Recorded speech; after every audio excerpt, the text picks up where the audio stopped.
Assalamualaikum warahmatullahi wabarakatuh. Waalaikumsalam warahmatullahi wabarakatuh. Bersama saya Bambang Sadono di channel Inspirasi Jawa Tengah.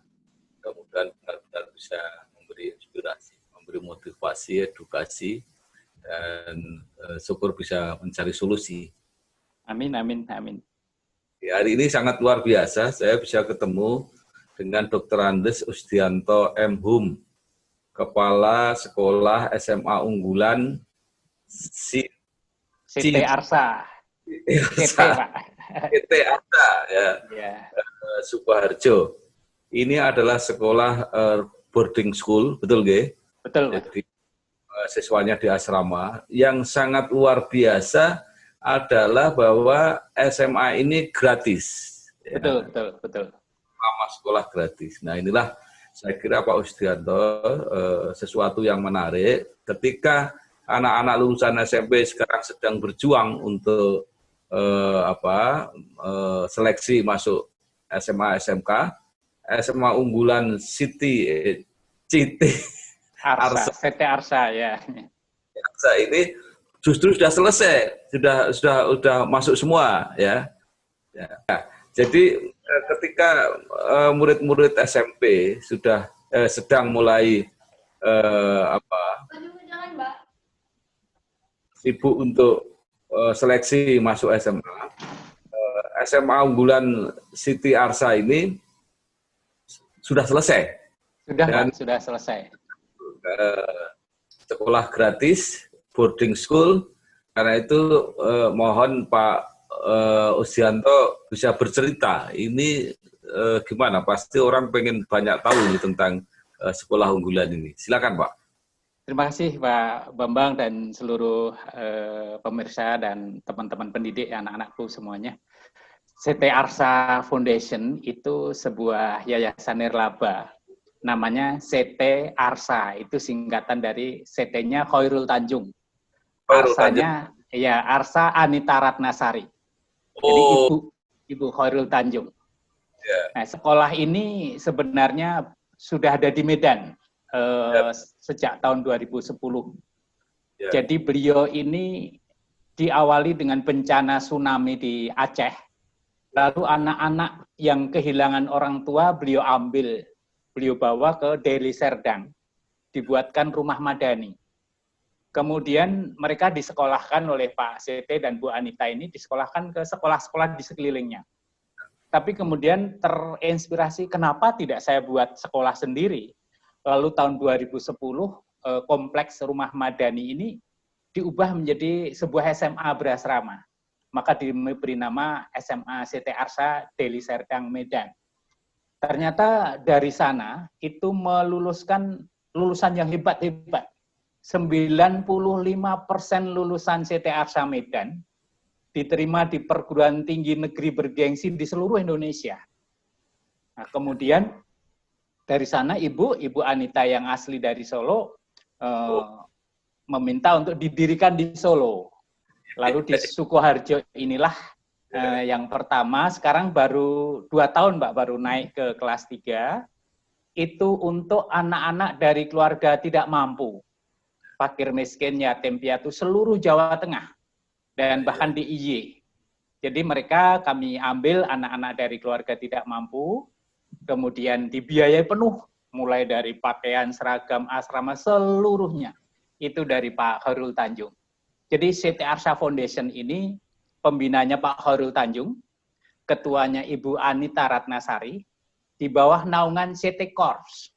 Jadi secara langsung atau tidak langsung, CT Corp perusahaan Pak Khairul Tanjung ada Transmart, Transtripi, Transmedia, dan lain-lain ini. Mereka yang memberikan support ini melalui Pak Khairul Tanjung. Nah sekarang baru naik kelas 3, Pak. Itulah saya yang bertanya-tanya. Kalau sekolah ini didirikan di Medan, saya paham karena Pak Khairul Tanjung kan dari sana. Kok tiba-tiba Sukoharjo? Nah, tadi sudah dikemukakan bahwa Ibu Khairul Tanjung itu dari Solo gitu ya. Betul, jadi betul, iya. Baik Pak. Jadi mereka selama sekolah tinggal di sekolah tanpa bayar sama sekali. Betul, Ya. betul. Jadi kemudian pengalaman Medan 90% masuk perguruan tinggi favorit. Iya. Itu artinya yang Sukoharjo juga disiapkan untuk melanjutkan kalau gitu, Pak.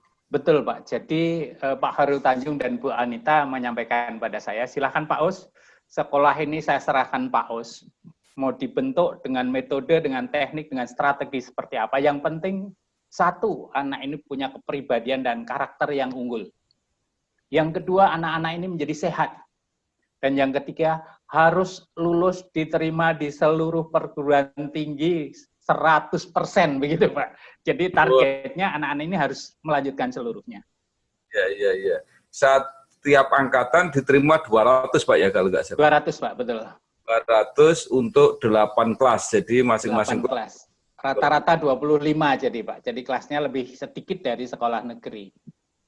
Kalau tidak salah Pak Usdianto ini pengalaman pernah jadi kepala sekolah Taruna Nusantara di Magelang, Pak, ya? Betul Pak, jadi saya merangkak dari guru SD dulu, kemudian guru SPG, tahun 91 pindah ke Magelang menjadi pamong pengajar pengasuh. Jadi 27 tahun Pak di SMA Taruna, menjadi kepala humas, jadi wakil kepala sekolah kurikulum, lalu terakhir saya sebelum di CT Arsa menjabat kepala sekolah di SMA TN. Berapa tahun Pak di SMA TN kepala sekolahnya? Kepala sekolahnya satu periode belum selesai, jadi harusnya biasanya 3 tahun, saya baru 2 tahun lebih sedikit, harusnya Juli 2018, tapi saya April sudah serah terima. Kemudian Juni saya sudah pindah di CT Arsa Sukoharjo.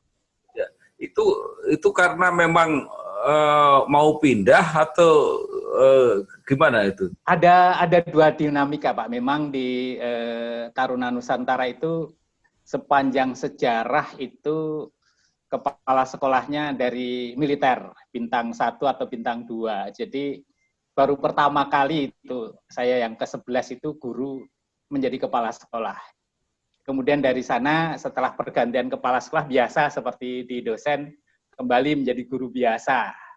Ini putaran wajar saja. Kemudian saya belum selesai baru mau memulai jadi guru lagi dipanggil oleh Pak CT untuk membangun sekolah yang dari nol, Pak, dari nol besar ini, Pak. Kebetulan ada motivasi besar di saya mendengar visi dan misinya adalah mengentaskan, memutus mata rantai kemiskinan melalui pendidikan yang berkualitas. Nah, disitulah kemudian saya tergerak untuk berani menjadi lumut kerak, merintis dari nol itu supaya bisa tumbuh ke sana, Pak. Kalau tidak salah Pak Usdianto ini ya, itu pemilihan kepala sekolah dan wakil kepala sekolahnya itu kan melalui seleksi yang objektif, yang ketat. Itu bagaimana itu tiba-tiba bisa ketemu Pak Usdianto ke situ?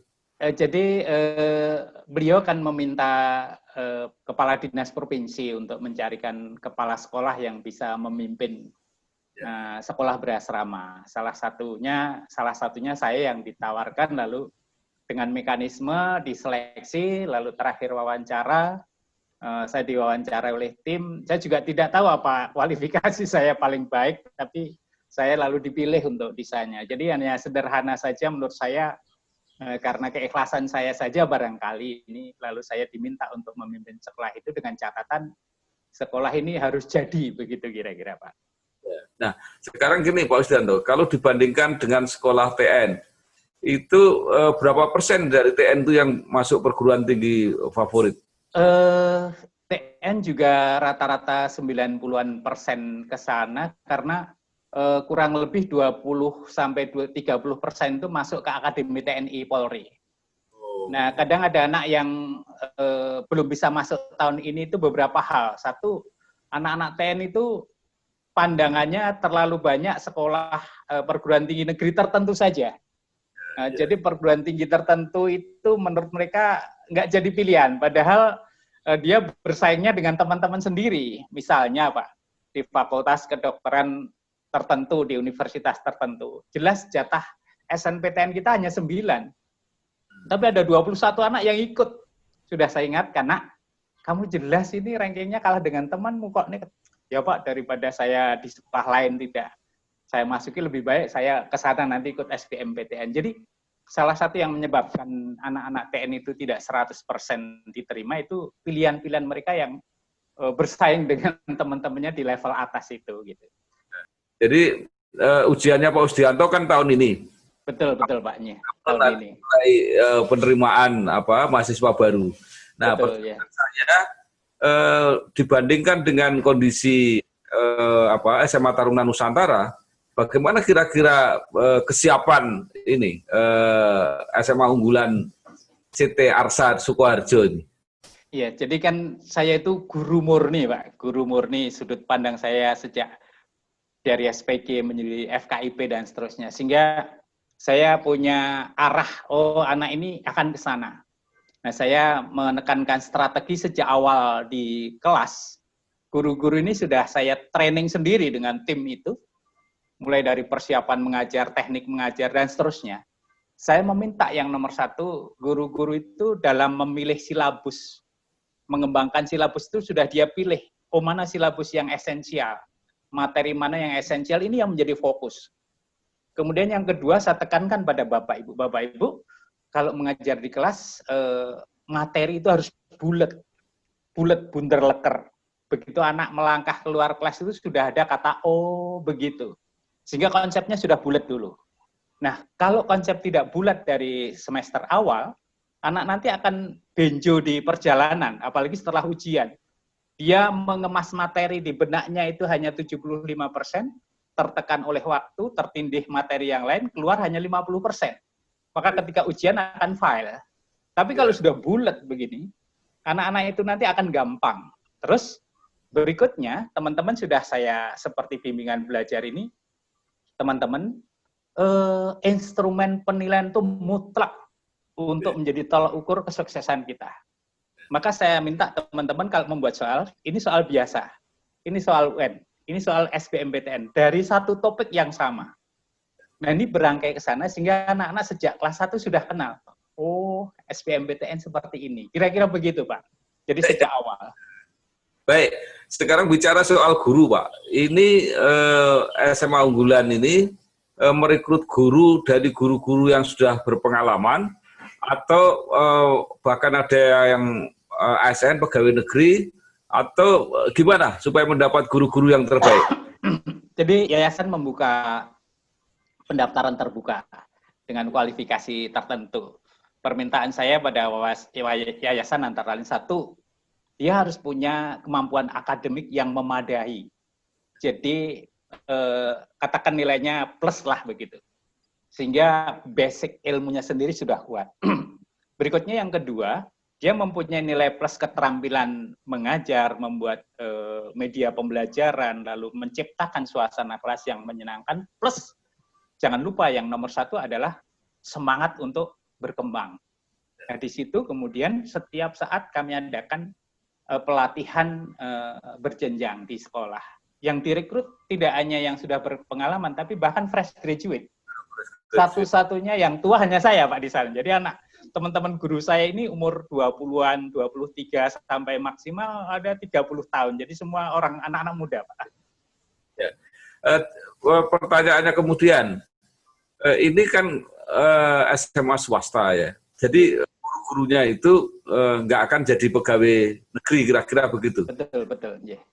Apa motivasi mereka? Apa gajinya lebih tinggi gitu atau gimana, Pak? Nah, ini Pak ya, jadi salah satu Pak, strategi saya belajar dari TNI karena saya 27 tahun ikut di lingkungan TNI di TNI itu.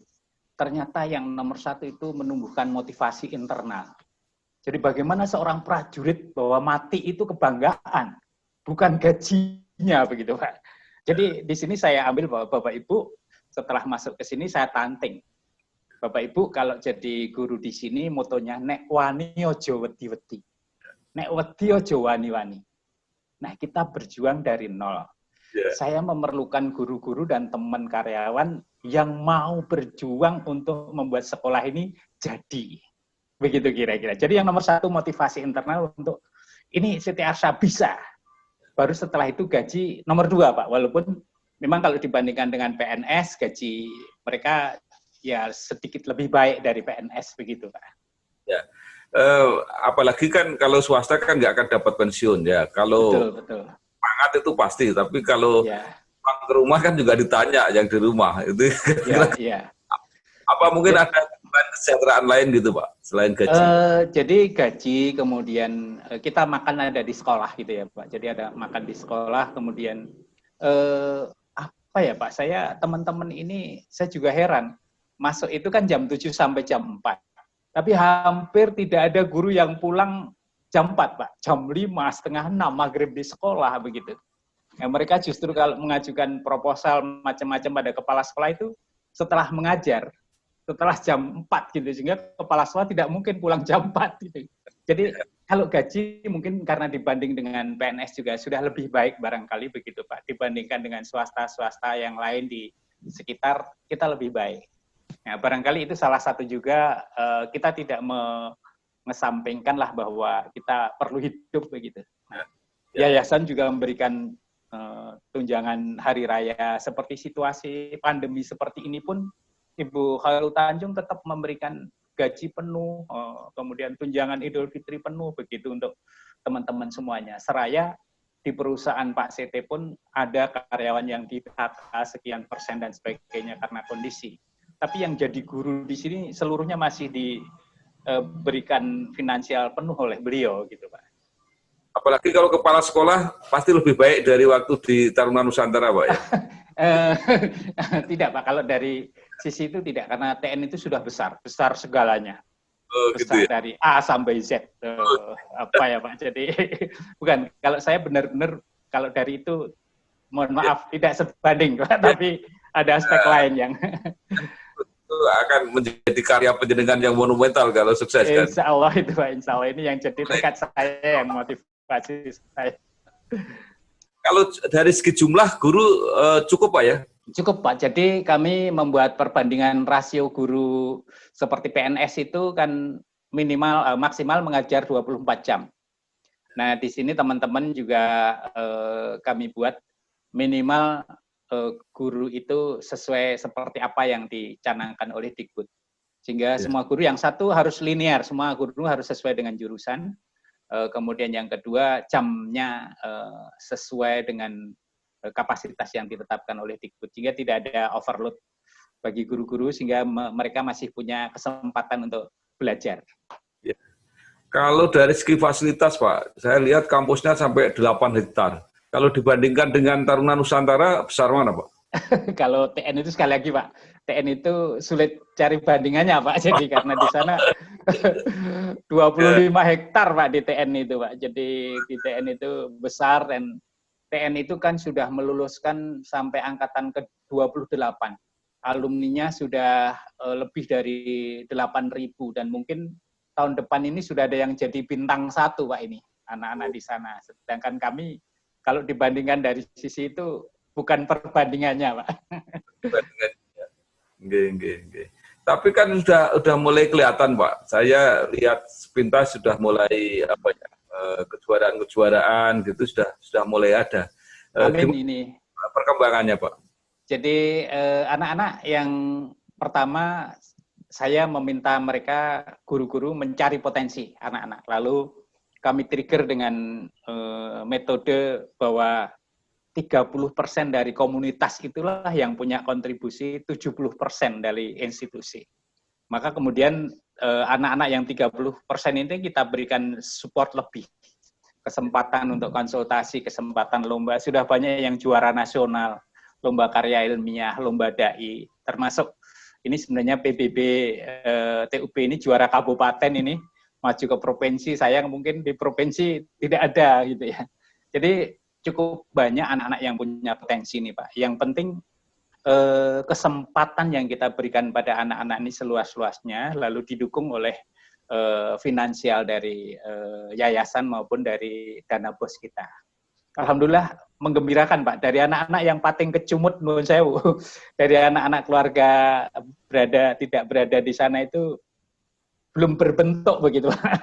Lalu kita bentuk menjadi anak yang bisa percaya diri begitu. Oke. Kalau kekhususan apa Pak? Jadi artinya walaupun ini SMA ya, mungkin ada bidang yang sangat menonjol di SMA ini. Iya Pak, ini kan Islamic boarding school Pak.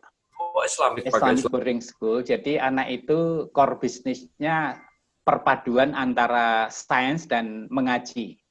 Sehingga di asrama ini anak hafalan Quran gitu. Hafalan Quran, kemudian mereka hidup learning to live together. Walaupun sesama Islam pun mereka dari berbagai daerah sudah membawa warna sendiri-sendiri. Nah, disitulah saya tekankan pada Bapak Ibu guru, para ustadz di asrama bahwa kita adalah CT Arsa. Tidak ada embel-embel yang lain. Sehingga semua anak-anak dari daerah yang berbeda background Islamnya itu kita satukan di sini. Begitu, Pak. Ya. Jadi seperti sekolah umum, cuma ini ada background agama gitu Pak, kira-kira. Betul. Ya, Pak. Nah, kemudian ini yang menarik itu kalau anak pinter bisa sekolah di mana saja ya. Tapi ini ditekankan kepada yang miskin. Jadi Ya, kalau walaupun pinter tapi tidak miskin nggak bisa Pak ya? Ini jadi pesan Pak Hairul Tanjung wanti-wanti pada saya. Pak Us, yang nomor satu saya itu ingin berbagi. Sampai kemarin meeting terakhir itu yang beliau pikirkan Pak Hairul Tanjung itu adalah bagaimana perusahaan ini bisa terus berjalan bukan untuk beliau, tapi untuk membantu. Kata-kata beliau begini, Pak Us, Pak Daulat, dan teman-teman pada masa pandemi ini, angka kemiskinan meningkat. Dengan demikian yang menjadi problem CT Arsa Foundation ada dua. Satu, harus menolong lebih banyak orang. Yang kedua, harus mencari sumber dana yang lebih banyak. Oleh karenanya, CT Corp yang berupaya di bidang finansial harus berkembang dalam kesulitan ini. Sehingga kita masih bisa bukan hanya melayani yang sekarang ada, tapi justru ingin memperluas lagi. Begitu, Pak. Ya. Terus, saya laporkan ini CT Arsa Foundation ini tidak hanya pendidikan, Pak. Jadi ada untuk anak-anak tunanetra. Kemudian di wilayah timur Indonesia itu ada sekolah mulai dari PAUD, kemudian ibu-ibu yang membatik, kemudian dan sebagainya. Setiap ada bencana, CT Arsa ini selalu berada di depan untuk membantu. Termasuk kemarin membantu untuk alat-alat kesehatan APD ini sejumlah 45 miliar, Pak. Itu dari beliau melalui CT Arsa Foundation ini. Oke. Pak, pertanyaan saya selanjutnya, bagaimana cara sekolah ini merekrut calon siswa, atau bagaimana kalau ada yang berminat untuk masuk, caranya gimana? Bagus Pak, ini sebuah informasi yang perlu saya sampaikan lebih luas lagi. Kami melakukan rekrutmen biasanya pada semester gasal. Kami menyebarkan brosur, kemudian melalui jejaring kita ke sekolah-sekolah di seluruh Jawa Tengah DIY. Pendaftaran pertama online itu dengan persyaratan rapor semester 1 sampai semester 4, anak-anak yang direkomendasi oleh sekolah. Mereka bisa mendaftar kolektif dari sekolah, bisa juga sendiri-sendiri.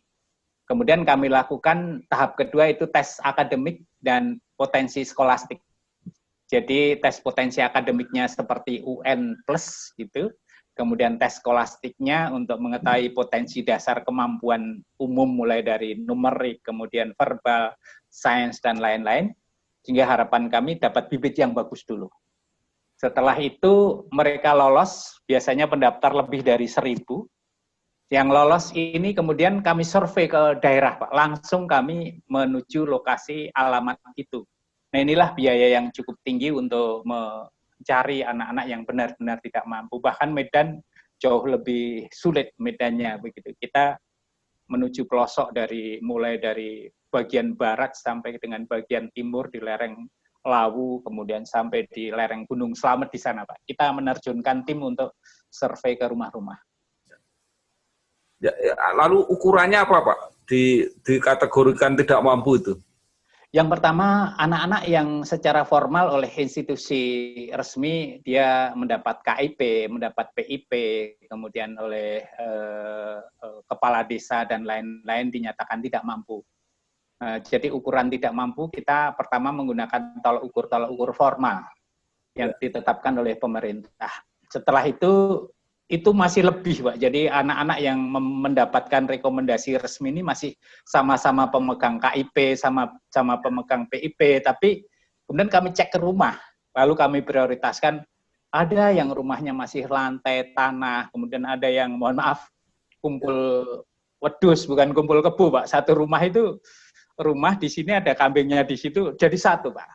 Kemudian yatim piatu, Pak. Ini yang menjadi prioritas kami, Pak. Oke. Oke. Terus ini Pak, mereka kan mendapat pembiayaan alias gratis pada waktu selama sekolah. Lalu pembiayaan lain, misalnya transportasi dari daerah mereka ke sekolah, atau mungkin kalau libur mau pulang dan sebagainya, gitu gimana Pak? Ya, jadi yayasan juga dengan skala tertentu seperti kemarin pemulangan pandemi ini juga kita pulangkan.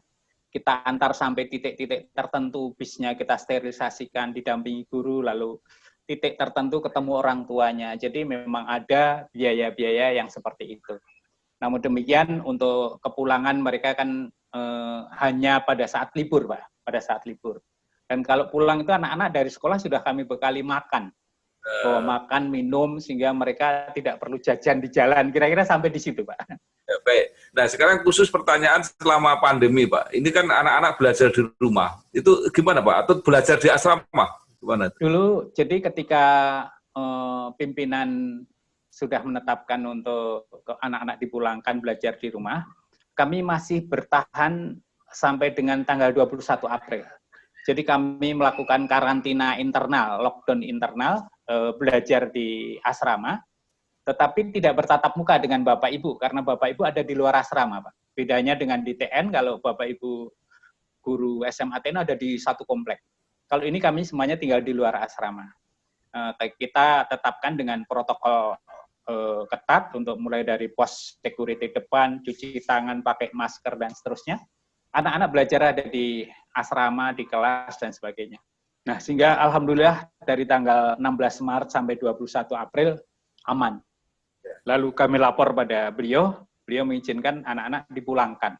Sehingga sejak 21 April anak-anak belajar dari rumah masing-masing. Nah, di situ Pak, ada kendala-kendala yang cukup apa ya Pak, cukup signifikan dengan perbedaannya dengan di kampus. Jadi ada kriteria kesulitan itu datang dari anak. Ada yang memang tidak punya gadget, Pak. Jadi anak ini tidak punya gadget, harus pinjam. Nah, kemudian ada yang areanya memang tidak ada spot internetnya. Kemudian yang ketiga, ada yang punya tapi speknya tidak cukup, ya karena dari keluarga bawah. Sedangkan untuk pulsa dibantu dari sekolah, ada dana bos dan sebagainya. Kemudian yang terakhir ada kendala orang tua itu, anak itu dikira libur. Sehingga anak itu harus membantu orang tua. Sehingga kalau anaknya megang gadget, kamu hanya pegangan HP saja, bantu Bapak ke sawah, ngomong adiknya, dan seterusnya. Itu uniknya, Pak. Terus kalau yang ini, Pak, tahun ajaran baru ini rencananya bagaimana, Pak? Tetap Ya. di rumah atau masuk? Betul, jadi kami memadukan antara kehendak pimpinan yayasan dengan Dikbud. Bahkan ini sudah mulai semester pendek, Pak. Salah satu strategi kami meraih kelanjutan studi sejak minggu ini sudah ada semester pendek untuk kelas 11 maupun 12 dengan konsentrasi mata pelajaran yang diujiankan di UTBK. Ini kita online semuanya. Kemudian siswa baru sudah daftar ulang dan nanti tetap akan dibuka tanggal 13 dengan online. Dengan online, lalu MOS atau MPLS juga online, sampai dengan dari Pak Khairul Tanjung gambarannya minimal September, Pak. September kita tetap belajar online sampai mid semester, sambil menunggu kondisi, Pak. Tadi kan sudah diketahui, Pak, persoalannya tadi. Ada yang tidak gadget, ada yang jaringannya tidak ada. Bagaimana mengatasi yang ini? Nah, ini kemudian ada dua strategi, Pak. Yang pertama, teman-teman guru, ini saya minta punya fleksibilitas tertentu, tidak hanya belajar dengan daring, tapi juga dengan luring, bahkan manual. Jadi sekarang ini teman-teman sudah mengupload modul-modul pokok bahasan pada semester nanti. Dan ini kami sedang roadshow. Kami mengirim home visit, Pak. Sampai kami home visit guru-guru untuk bisa menyampaikan materi ini ke anak-anak yang sulit di sana. Ya, Ini ya, ya. teman-teman juga, saya yang ternyuh itu teman-teman berebut, Pak. Saya Pak yang ke sana, saya ke sana, begitu Pak. Jadi ini luar biasa dari teman-teman ini, tanpa mengenal lelah, tanpa, mereka hanya ingin bagaimana anak ini bisa, begitu Pak. Iya, iya. Jadi kalau dibandingkan dengan apa Taruna Nusantara itu tetap membayar, Pak ya, sekolahnya ya. Ya, ya, Sejak angkatan ke-13, Pak. Angkatan 13 itu sudah membayar sampai sekarang, begitu Pak. ya. Jadi kalau begitu yang gratis baru ini atau ada di tempat lain? Mungkin Bapak tahu yang sekolah seperti ini yang gratis. Kalau yang saya tahu memang ada beberapa sekolah, Pak, kalau di Medan, CT Arsa Medan jelas sama. Kemudian di Jawa Timur itu ada Selamat di Indonesia. Kemudian mungkin di Solo sendiri juga ada yayasan-yayasan yang gratis, walaupun mungkin ada sekian persen yang subsidi silang. Jadi kalau Oh, gitu. yang gratis berasrama penuh dengan bahkan sampai ke jenjang perguruan tinggi, ini menjadi bagian dari perjuangan Pak Sete untuk anak-anak itu bisa kuliah, dibiayai beliau, dicarikan bidik misi, dicarikan sekolah pendidikan yang kedinasan, dan sebagainya. Ya Pak, ini karena gratis ini apakah misalnya asramanya itu sederhana gitu atau gimana? Atau mungkin Cukup fasilitas dan sebagainya cukup memadai gitu?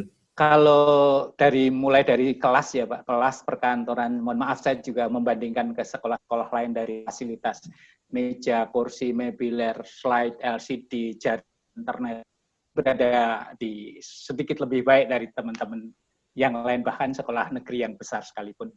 Termasuk asramanya, mereka spring bed-nya aja yang tebel itu Pak, jadi dengan spring bed saya bagusan dia gitu anak-anak ini. Gitu ya Pak. Ya, jadi anak-anak hanya begini kesulitannya. Anak-anak ini kan dari keluarga yang tidak biasa melakukan seperti ini. Waktu itu di asrama kursinya pakai yang bisa muter dengan roda itu. Yaitu anak-anak dipakai mainan ke sana kemari. Lalu saya minta beliau untuk diganti kursi biasa begitu, Pak. Ini lucu-lucu, Pak. Jadi termasuk mengajari ngepel itu, Pak. Ngepel saya ajari, Pak, karena mereka tak biasa ngepel. Ibu Anita itu ukuran bersihnya itu hotel Trans itu Pak. Jadi bintang 5. Jadi beliau kalau menyentuh barang dengan baju putih beliau itu masih ada, itu belum bersih begitu Pak. Pak, kalau komposisi antara laki-laki perempuan gitu gimana? Apa Ya, bebas atau gimana? jadi 200 itu memang 100 putra, 100 putri Pak, karena asramanya memang didesain seperti itu. Kalau kelas sebenarnya kita bisa fleksibel, tapi asrama kan tidak mungkin. Putri jatahnya 100 ya hanya 100 saja, putra 100 ya 100. Jadi kalau ada, ini setiap tahun yang lebih itu putrinya Pak. Putri itu yang lolos murni Pak, sesungguhnya itu bisa 300-an.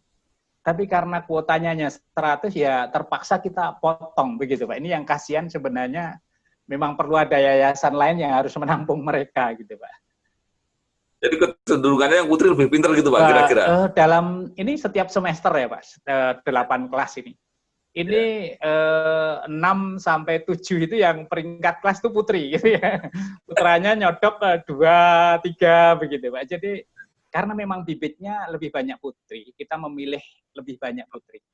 Tapi ternyata setelah kami survei ke daerah-daerah, paradigma berpikir orang tua yang dari kalangan kurang mampu ini, anak laki-laki lebih senang ke SMK.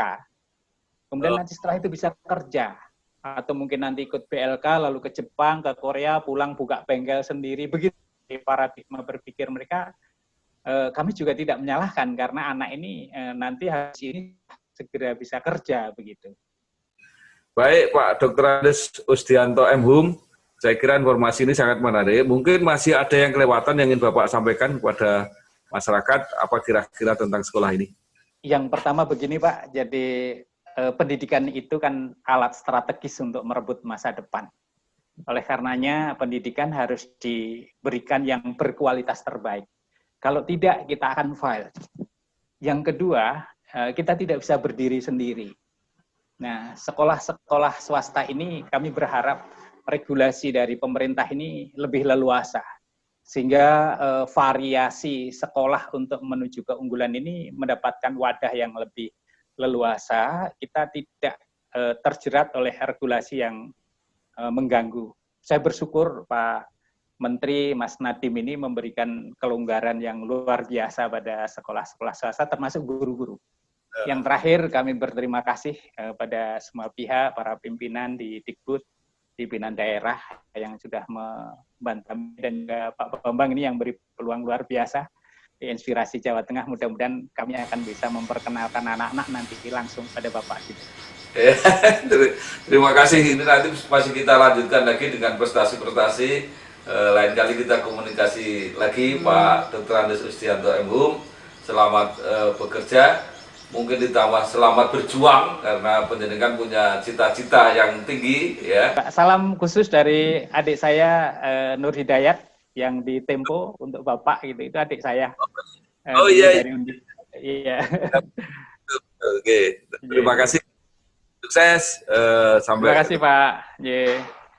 Waalaikumsalam warahmatullahi wabarakatuh. CT Arsa bisa.